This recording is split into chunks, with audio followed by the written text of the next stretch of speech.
Hey friends, this is Heath with Backyard Explorers. I'm here at my local library to see if we have any questions from junior explorers. If they've got some questions for us, we're going to get some library materials and go on an adventure. So, come join us.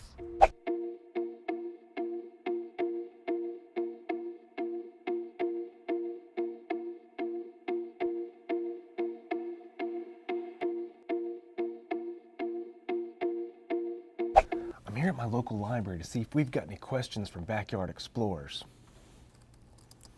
Joy is asking, how do I make my own map? That's a great question. Saul wants to know, what is a compass? Also a very interesting question. Let's go ask the librarian if we can get some resources on this. I think I know what we're going to talk about today. It looks like we need to be making maps.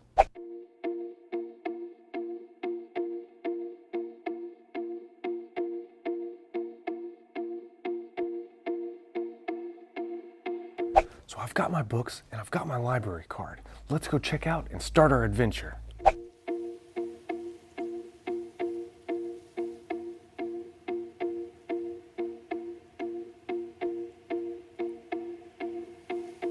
I'm here at my local park and we're going to learn more about making maps. And this park is the perfect place to talk about maps. The caves and woods here make me think of stories I've heard and read about people hiding their treasure. I wonder if any of them ever made a treasure map. So, let's get started.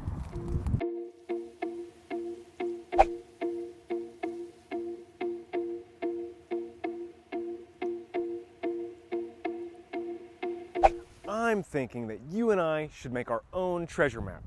A treasure map is a type of map that marks the location of a hidden treasure. Just like in our favorite stories, we can bury treasure in our yards and draw a map to see if any of our friends could figure out where we hid it. It's so much fun and a great way for us to learn more about maps. This is perfect for backyard explorers.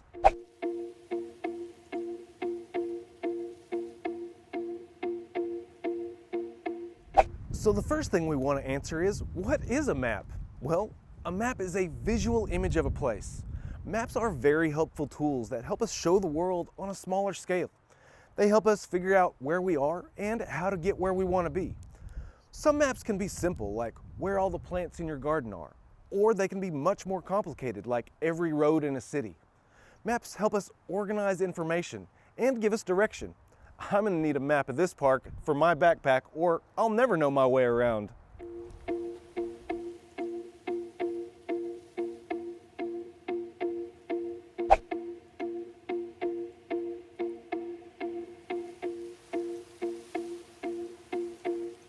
This is an Oklahoma State road map.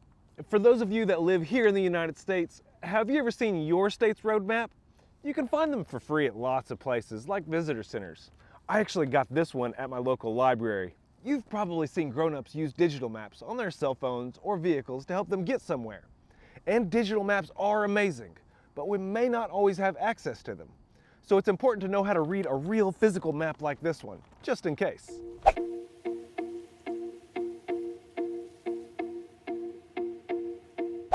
Did you know that maps have parts? That's right, and a big part of learning how to read maps is learning how to read its parts.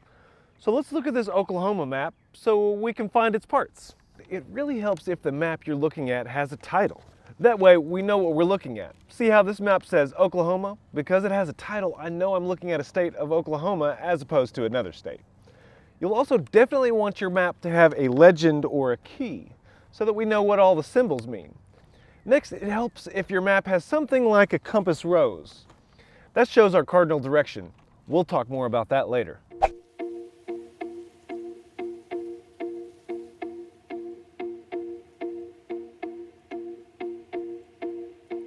Have you ever thought about who makes maps?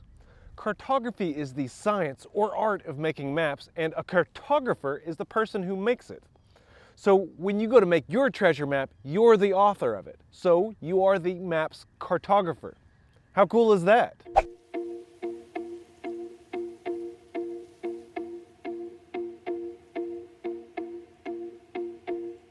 Remember when we talked earlier about a compass rose on a map showing the cardinal directions? Did you know there are 4 cardinal directions? That's right. Have you learned about the cardinal directions in school yet? Well, I have a real compass here with me today that I just got out of my backpack. So if you've learned them, say them with me. North, south, east, and west. North is the direction of the North Pole, and south is the direction of the South Pole. East is the direction that the sun rises from, and west is the direction that the sun sets. A compass like this one is an awesome tool we can use for finding out what direction we're going. It has a dial and a magnetic needle that always points to the north. When I go on some of my outdoor adventures, I like to have a map of where I'm going and a compass with me because I don't want to get lost.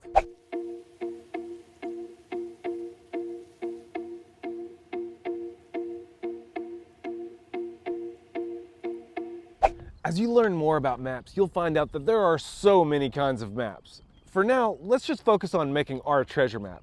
I've just finished making a map of my backyard at home. See? I also figured out what my buried treasure is going to be and where I'm going to hide it. Don't worry, it's not real money.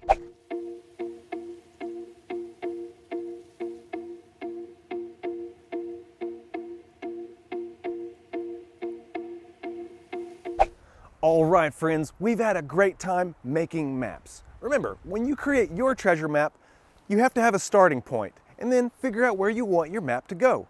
You might want to begin at your own back door or your favorite tree. For now, let's return our books to the library. I'm going to bury my treasure in my backyard and see if my best friend can find it. We've just returned our books to the library, and I hope you've enjoyed learning more about making maps. Now you realize that maps are everywhere. When you go to school, you'll probably see a map that shows you where all your classes are.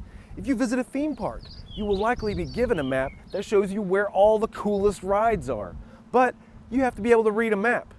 Now it's your turn to make a map. Join us next time for Backyard Explorers.